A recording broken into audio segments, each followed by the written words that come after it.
In the field of embryology, there were a group of Arab students who followed the verse of the glorious Qur'an from Surah Nahl, chapter number 16, verse number 43, and Surah Anbiya, chapter number 21, verse number 7. فَاسْأَلُوا أَهْلَ الذِّكْرِ إِن كُنْتُمْ لَا تَعْلَمُونَ. If you do not know, ask the person who knows. And they took the various ahadith and verses related to embryology and they presented it to Professor Dr. Keith Moore. Now Professor Dr. Keith Moore, he was the highest in the world in the field of embryology in the University of Toronto. So they presented these various ahadith and verses related to embryology to Professor Dr. Keith Moore. And they asked him to comment over it. So he said that these verses, they are in perfect conformity with modern embryology. And he said that there's some verses I can neither say that they are right, neither can I say that they are wrong, because I do not have any knowledge of them. And one such verse was a verse from the glorious Qur'an, from Surah Iqra, chapter number 96, verse number 1 and 2. Iqra bismi rabbika alladhi khalaq. Read in the name of thy Lord who has created. Khalaqal insana min alaq. Created man from a leech-like substance, something which clings. So Professor Keith Moore, he went into his laboratory and under a very powerful microscope, he saw the early stages of an embryo and he was shocked at its resemblance, that it looked like a leech. And he told these Arab students that if you have asked me these questions 30 years back, I would have not been able to answer 50%.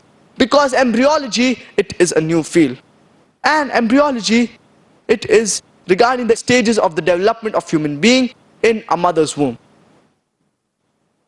And later on, all the verses and hadiths related to embryology, he added it in his book, The Developing Human Being, the 3rd edition. And you know, in medical college, if you want to get very good marks, you refer to the book by Professor Keith Moore, The Developing Human Beings. If you want to get passing marks, you refer to the book by Dr. Inderjeet Singh. And later on, this book, The Developing Human Being, it got the award for the best book on embryology written by a single author. And it was translated into various languages of the world.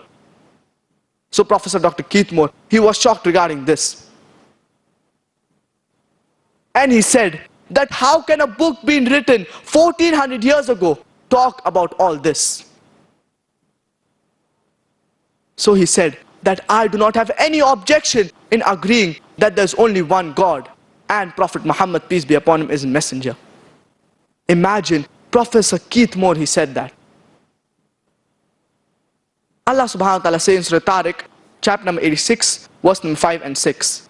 فَلْيَنْظُرِ الْإِنسَانُ مِمَّا خُلِقَ خُلِقَ مِمَّا إِنْ دَافِقٍ يَخْرُجُ مِنْ بَيْنِ الصُّلْبِ وَالتَّرَائِبِ. See it not, that how man is created. He is created from a drop emitted coming from between the backbone and the ribs.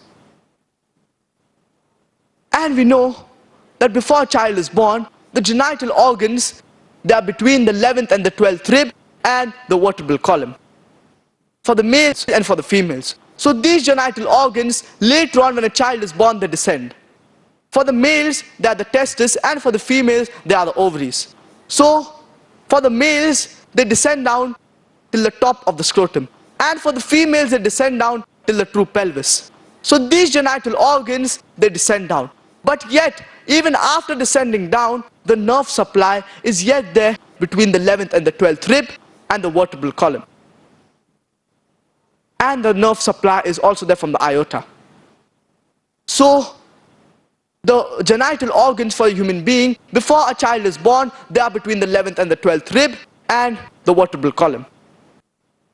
Furthermore, Allah subhanahu wa ta'ala talks about nutfa in no less than 11 different places. It is mentioned in Surah Hajj, chapter number 22, verse number 5. Also in Surah Mu'minun, chapter number 23, verse number 13.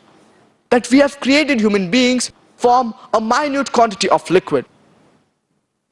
Further, Allah subhanahu wa ta'ala says in Surah Sajda, chapter number 32, verse number 8.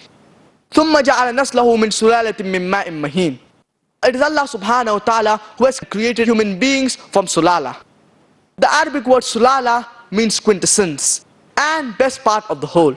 So the glorious Qur'an, besides saying that He has created the human beings from a minute quantity of liquid, it says that He has created them from quintessence and best part of the whole. Further, Allah subhanahu wa ta'ala says in Surah Insan, chapter number 76, verse number 2. Inna khalaqna al-insana min nutfatin amshaj. We have created the human beings from nutfatin amshaj, minute quantity of mingled fluid. And today we know the male fluids and the female fluids and the surrounding fluids, they are responsible for the birth of the child.